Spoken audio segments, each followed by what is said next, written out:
Este é o Gabinete de Guerra da Rádio Observador. É nosso convidado Tiago André Lopes. Eu sou a Judite França. Bem-vindo, Tiago André Lopes. Obrigada por se juntar a nós. Os Estados Unidos da América devem anunciar hoje a assinatura de contratos de compra de armamento no valor de 6 mil milhões de dólares para enviar para a Ucrânia. Este pacote militar, que faz parte do apoio de 61 mil milhões de dólares, aprovado esta semana, deve incluir Patriot, sistemas de defesa antiaérea, munições de artilharia, drones e mísseis. Após meses de impasse, Tiago André Lopes, finalmente o pacote de ajuda foi aprovado. O presidente ucraniano disse acreditar que assim há uma chance de vitória. Que resultados podemos esperar? Olá, boa tarde. Antes de mais, obrigado por mais um convite. Eu acho que há aqui um excesso de otimismo, porque aqui há necessidade de ser cauteloso.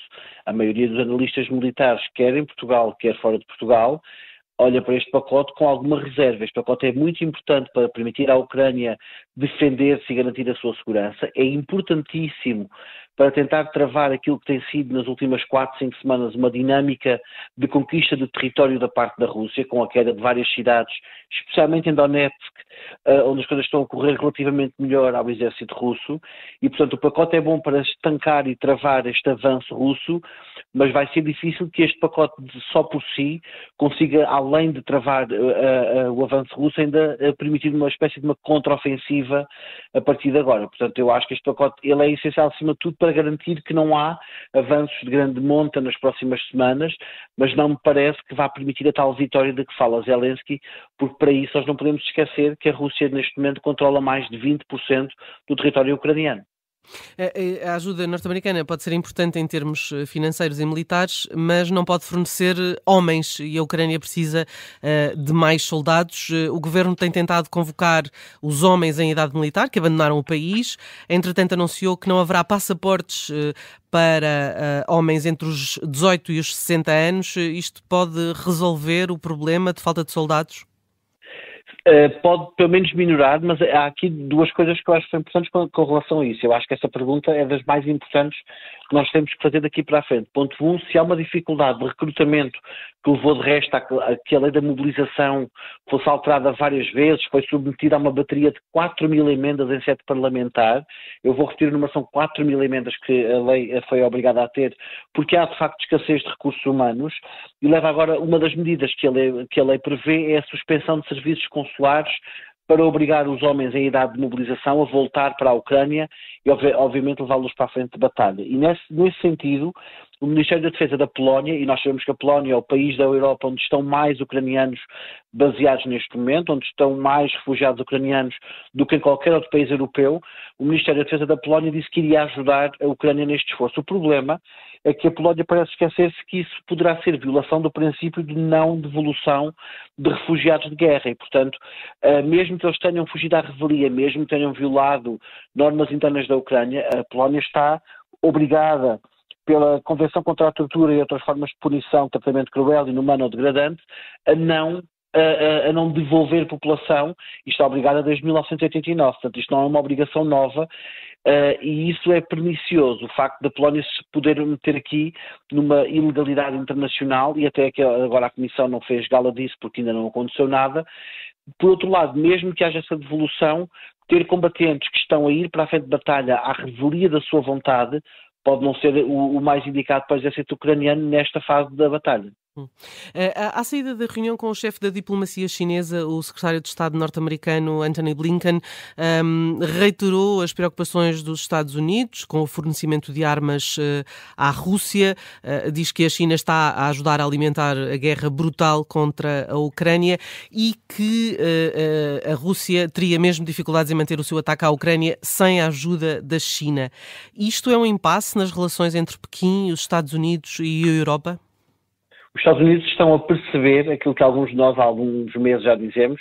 A China já escolheu um lado. Quando a guerra começou, a grande dúvida que nós tínhamos, quer na imprensa, quer na academia, quer no mundo diplomático, era onde é que a China se posicionaria ou se posicionaria. E durante vários meses fomos alegando que a China não tinha uma posição clara. Ora, desde o ano passado, desde março de 2023, quando Xi Jinping começou o seu terceiro mandato, que é claríssimo que a China agora é mais assertiva, já não precisa da tal ambiguidade estratégica, já pode fazer escolhas, e a China nesse aspecto tem sido até bastante clara. A China discorda do uso excessivo de violência por parte da Rússia, mas concorda politicamente com os motivos que levaram a Rússia para o campo de batalha. Isto são palavras quer de Wang Yi, quer de Xi Jinping, que as têm dito em amplas vezes, e os Estados Unidos têm tido alguma dificuldade em compreender que a China considera que os Estados Unidos não têm razão legítima para alimentar um conflito auxiliando a Ucrânia. Portanto, o que está em causa aqui, nestas palavras de Blinken, é a percepção e até alguma frustração com a incapacidade cada vez maior que os Estados Unidos têm de alterar as posições diplomáticas da China, porque a China há 10 anos atrás, obviamente após uma visita do secretário de Estado dos Estados Unidos, possivelmente faria um esforço maior para corrigir o seu posicionamento, e neste momento a China já não vê necessidade de fazer essas correções, vai se mantendo nesse caminho e vai insistindo nesse caminho. Vamos agora à situação no Médio Oriente. O confronto entre Israel e o Irão parece ter adormecido. Podemos falar de bom senso de parte a parte? Há bom senso e já não há necessidade, ou seja, os dois lados que provaram os seus pontos. Para o Irão era importante, obviamente, reciprocar as múltiplas violações que Israel vai cometendo contra o Irão, mas em particular o ataque ao seu consulado no dia 1 de abril, e acima de tudo por uma inação do Conselho de Segurança da ONU e uma incapacidade dos Estados Unidos, e não só, de obrigarem Israel a fazer o mínimo, que era pedir desculpas formalmente. E nós tivemos, aliás, na segunda-feira, antes do ataque dessa semana, que depois aconteceu no sábado, tivemos inclusive o Irão a dizer isso mesmo, que aquilo que lhes bastaria seriam pedir desculpas, e esse pedir desculpas acabou por nunca acontecer. Por isso depois aquele falso ataque meio que coreografado, com meio mundo avisado que ia acontecer, serviu para a retórica interna para um país que no dia 10 de maio vai a eleições outra vez. Portanto, o Irão ainda está em fase das eleições. As eleições no Irão decorrem a 2 voltas e por isso já não interessa atacar mais. Para Israel, o contra-ataque, mesmo que tenha sido um contra-ataque mais tímido, por causa, e aí sim, da boa influência dos Estados Unidos, que ameaçaram com vários tipos de punição ou até de congelamento de ajuda Israel também fez o que queria, Netanyahu permitiu à ala extrema-direita do seu governo a tal vingança, mesmo que depois Itamar Ben-Gvir, por exemplo, tenha dito que a resposta foi muito fraca. Mesmo que isso tenha acontecido, houve uma resposta e, portanto, ficaram sanados os dois lados. E eu creio que, para já, o que nós estamos a ver é uma aceleração dos proxies do Irão no que toca ao campo de batalha, mas eu acho que um ataque direto parte a parte não vai acontecer tão cedo. O secretário de Estado dos Estados Unidos deve visitar Tel Aviv na próxima terça-feira. O objetivo será falar sobre a operação em Rafah, que estará iminente, e também sobre as negociações com vista a um acordo de libertação de reféns e prisioneiros. Será a 7ª vez que Blinken visita Israel desde o início do conflito. É de esperar algo mais do que nas últimas 6 vezes? Seria ótimo que pela primeira vez uma visita de Blinken produzisse alguma coisa de substancial. As últimas 6 visitas têm sido muito parcas nos resultados que têm produzido, não impediram que quase 35 mil pessoas já fossem brutalmente assassinadas, é verdade, por resposta a um ataque que não tem justificação no dia 7 de outubro, mas esse ataque do dia 7 de outubro, que vitimou 1.400 israelitas, não justifica a morte de quase 35 mil palestinianos de modo nenhum, e portanto, e Blinken tem tido sempre dificuldade, tem feito uma série de promessas quando sai ou de Rafah, ou até quando passa por Ramallah, que depois não se materializam em nada. Nós ainda nos lembramos, na segunda visita, a promessa da abertura rápida de Rafah, do Estreito de Rafah, para quem está-se ajuda humanitária, que depois levou quase um mês a operacionalizar. Nós lembramos da ideia de que a incursão militar não iria para Sul, e neste momento já estamos a Sul. Portanto, tem havido, de facto, aqui uma dificuldade dos Estados Unidos pressionarem efetivamente o seu aliado, e há agora um elemento novo que eu acho que é muito importante, que é esta onda de protestos nos Estados Unidos.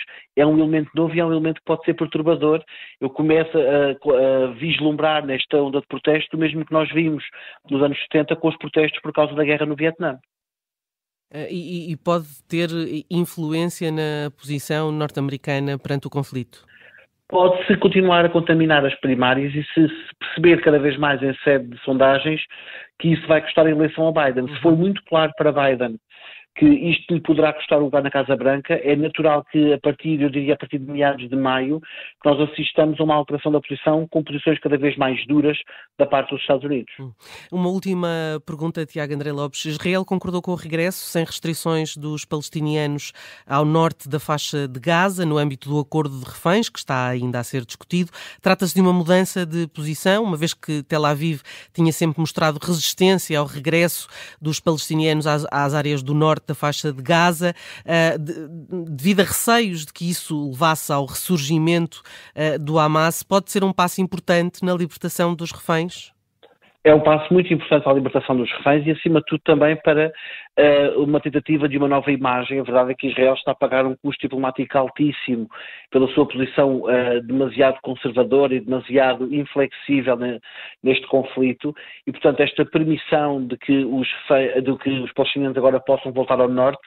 O problema daqui para a frente é depois perceber o que há no norte de infraestruturas mínimas para garantir o mínimo de sobrevivência. Eu já não estou a falar em dignidade humana, estou a falar em sobrevivência desta população, porque nós temos neste momento população a ser tratada de forma absolutamente inumana e há um número que eu gostaria de dar e terminar com ele, que é o facto de estarem a nascer diariamente cerca de 100 bebés prematuros, dos quais mais de 40 falecem em menos de 48 horas. Obrigada, Tiago André Lopes, por estar connosco. Este é o Gabinete de Guerra da Rádio Observador, que fica disponível daqui a instantes em podcast.